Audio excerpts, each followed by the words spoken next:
বড়ই বিচিত্র এক জায়গা। পৃথিবীতে যে মুহূর্তে আমরা চোখ মেলি সেই মুহূর্ত থেকে আমাদের সংসার জীবন শুরু হয়ে যায়। সুদীর্ঘ এই জীবন পথ পাড়ি দেওয়া সহজ কথা নয়। তাই সংসার জীবনে আমাদের সকলের ভালো থাকা ভীষণভাবে দরকার। আমরা সবাই ভালো থাকতে চাই, কেউ পারি, কেউ বা অনেক চেষ্টাতেও পারি না। আজ আমাদের অনুষ্ঠানে আমরা সংসার জীবনে মেয়েদের ভালো থাকার রসদ জোগাড় করার চেষ্টা করেছি। আর এই আলোচনায় আমরা সঙ্গে পেয়েছি কাকলিদিকে, কাকলি ভট্টাচার্য। তিনি একজন সুগৃহিণী, সুলেখিকা, সুবক্তা। চলুন শোনা যাক। নমস্কার কাকলিদি, আমাদের আজকের অনুষ্ঠানে আপনাকে স্বাগত। নমস্কার সমস্ত শ্রোতা বন্ধুদের। আমাদের আজকের আলোচনার বিষয়বস্তু সংসার জীবনে মেয়েদের ভালো থাকা। সংসার জীবন বলতে আমরা মূলত বিবাহিত জীবনকেই বলে থাকি বা বুঝে থাকি। তবে সংসারে কিছু মেয়ে অবিবাহিতও থাকেন, তাদেরও নিজস্ব একটা সংসার থাকে নিজেকে নিয়ে। আমরা আজ বিবাহিত অবিবাহিত সকল মেয়ের সংসার জীবনে ভালো থাকা নিয়ে কথা বলবো। শুধু মেয়ে কেন, সকলেরই ভালো থাকা ভীষণ জরুরি। তবু আজকের আলোচনায় বিশেষত মেয়েদের কথাই হবে। তার কারণ আমাদের সমাজে একটা প্রচলিত ধারণা আছে, মেয়েরা ভালো রাখবে আশেপাশের সকল মানুষকে। সকলকে ভালো রাখতে গিয়ে মেয়েটি দিনের শেষে কতটা ভালো আছে সেটার কিন্তু খোঁজ বেশিরভাগ সময়ে কেউ রাখে না। তাই আপনার কাছে আমার প্রথম প্রশ্ন, পরিবারের সকলের স্বাস্থ্যের খেয়াল রাখার পাশাপাশি নিজের স্বাস্থ্যের খেয়াল রাখা কতটা গুরুত্বপূর্ণ এবং এর জন্য আমাদের কোন কোন ব্যাপারে লক্ষ্য রাখা প্রয়োজন?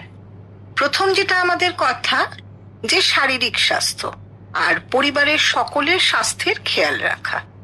এখন এই সংসার জীবনে মেয়েদের ভালো থাকার মধ্যে আমরা বুঝি সকল মেয়েদের ভালো থাকা, কিন্তু আমি যদি আমার বা আমাদের এই মুহূর্তের সময়ের দৃষ্টিকোণ থেকে ভাবি তাহলে সেটাও একরকম হয়। আর আমাদের থেকে যারা ছোট, অর্থাৎ এখন যৌবনে রয়েছে, তাদের ক্ষেত্রে আরেক রকম।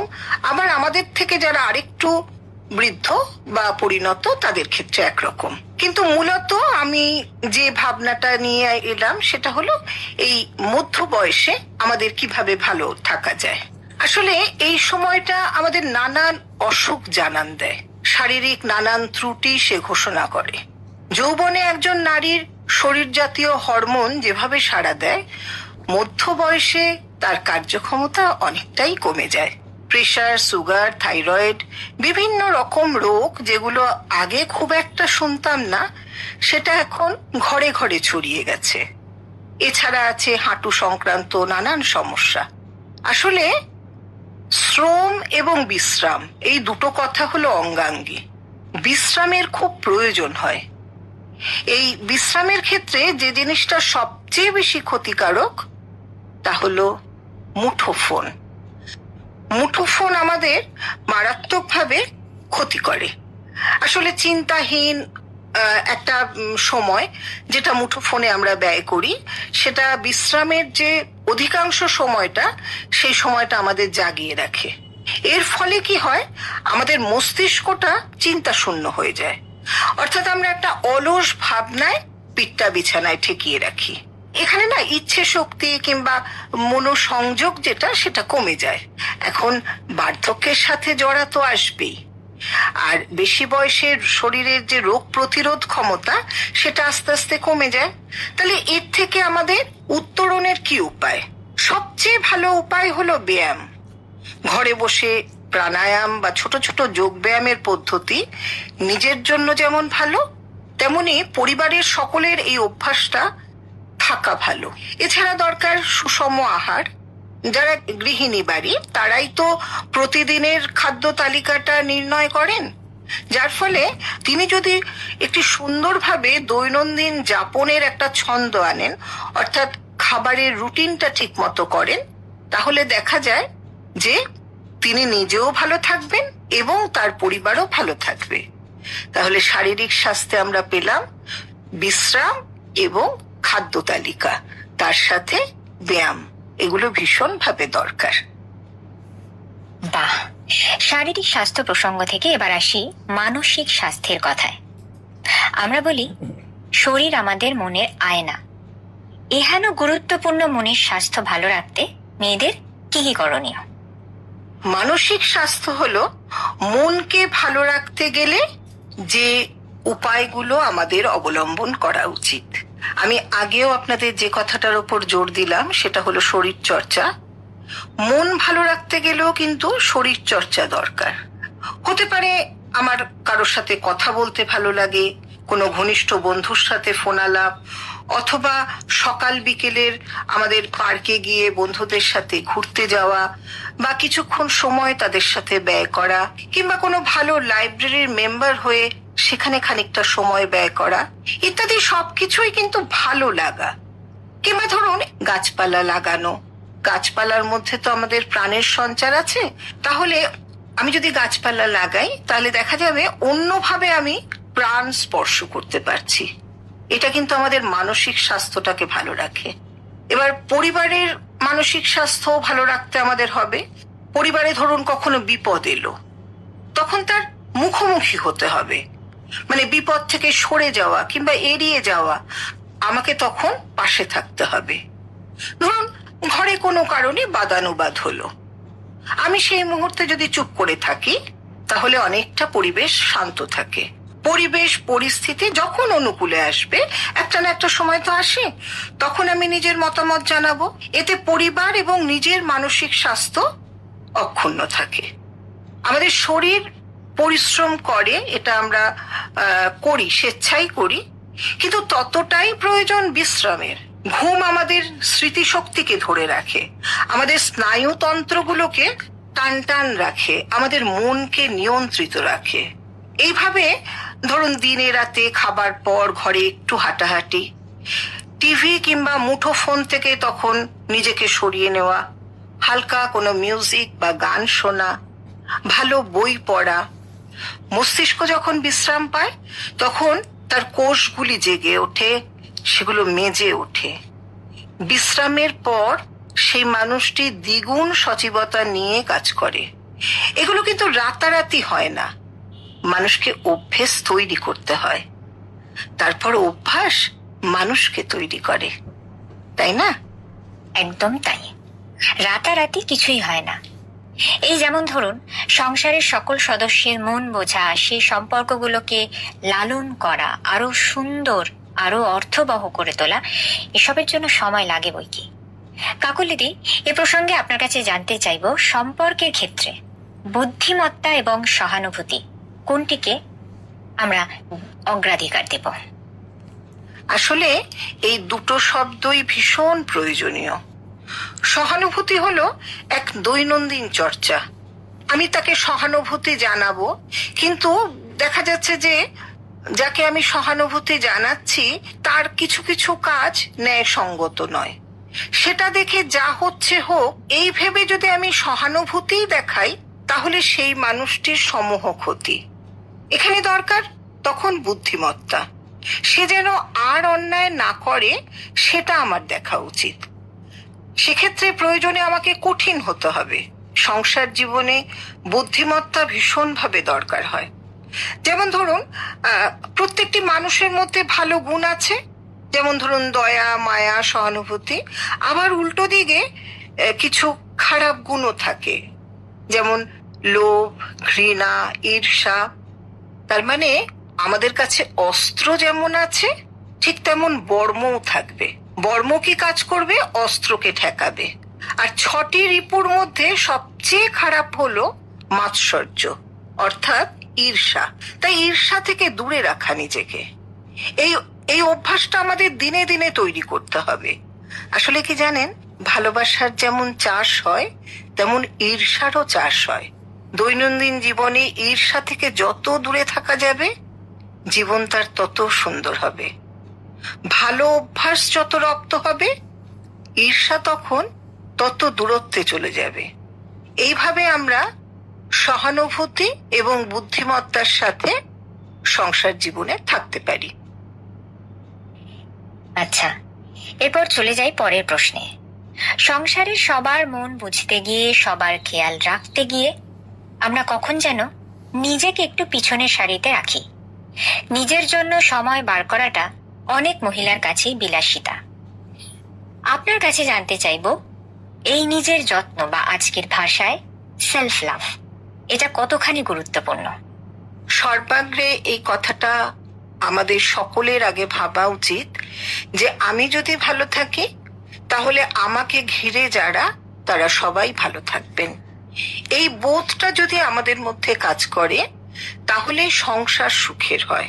এখন এই নিজের যত্ন কথাটির মধ্যে সবচেয়ে আগে দরকার কি? নিজেকে পরিচ্ছন্ন রাখা। আমি যখন ঈশ্বরের কাছে যাই, সে যে কোনো ধর্মের ঈশ্বরই হোক, দেখবেন সেই জায়গাটি খুব পরিষ্কার পরিচ্ছন্ন এবং নিপাট ভাবে রাখা হয়।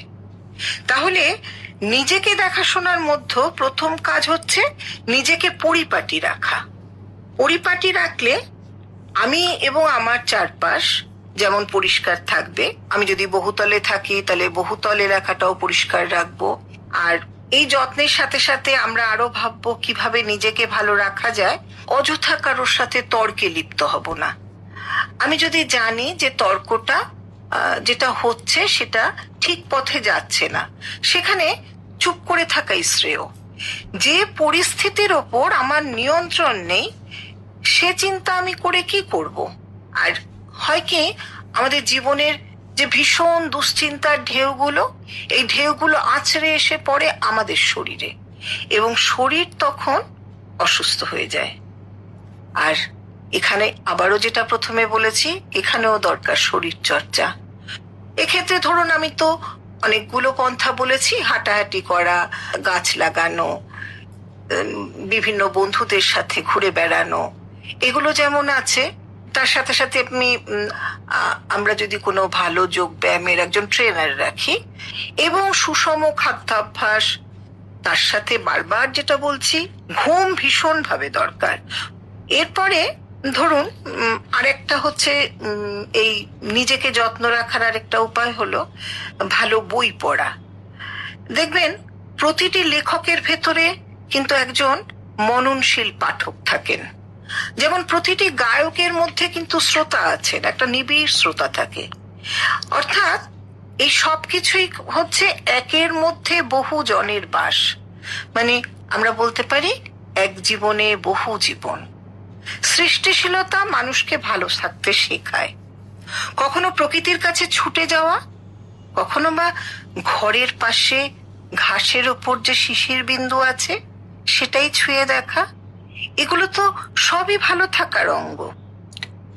কাকলিদির সঙ্গে আলোচনায় আমরা আজ মেয়েদের ভালো থাকার রসদ খোঁজার চেষ্টা করছি। কাজ, ব্যস্ততা, কোলাহলময় সংসারে একসময় সন্ধ্যা নামে, আর ঠিক সেই সময় একা হয়ে যাওয়ার ভয়, অবাঞ্ছিত হয়ে যাওয়ার ভয় তৈরি হয়। আপনার কাছে আমার প্রশ্ন, এই ভয় কতটা কঠিন পরিস্থিতি তৈরি করতে পারে এবং এই পরিস্থিতির সঙ্গে আমরা কিভাবে মোকাবিলা করব? একটা বয়সের পর একাকিত্ব আসে, কিন্তু একাকিত্ব শব্দটার সাথে নিঃসঙ্গতা কিন্তু এক নয়। একাকিত্বকে অভ্যেস করা উচিত। তার মানে হলো ওই যে আমি বললাম একের মধ্যে বহু হয়ে ওঠা, মানে ধরুন এটাকে চর্চা করা, বহু হয়ে ওঠার চর্চা। এই চর্চাটা কিভাবে করতে পারি? যে কোনো বয়সে আপনি গান শিখতে পারেন, আবৃত্তি শিখতে পারেন, থিয়েটার দেখতে যেতে পারেন, বই পড়তে পারেন, গাছ লাগানো হতে পারে। এগুলো যে কোনো বয়সে করা যেতেই পারে। আর এই প্রতিটি ক্ষেত্রে একের সাথে বহু মিশে আছে। নিঃসঙ্গ কথাটি কিন্তু তুলনামূলকভাবে বিপজ্জনক, কিন্তু একাকিত্বের মধ্যে কিছু বিশ্বাসের জন্ম হয়।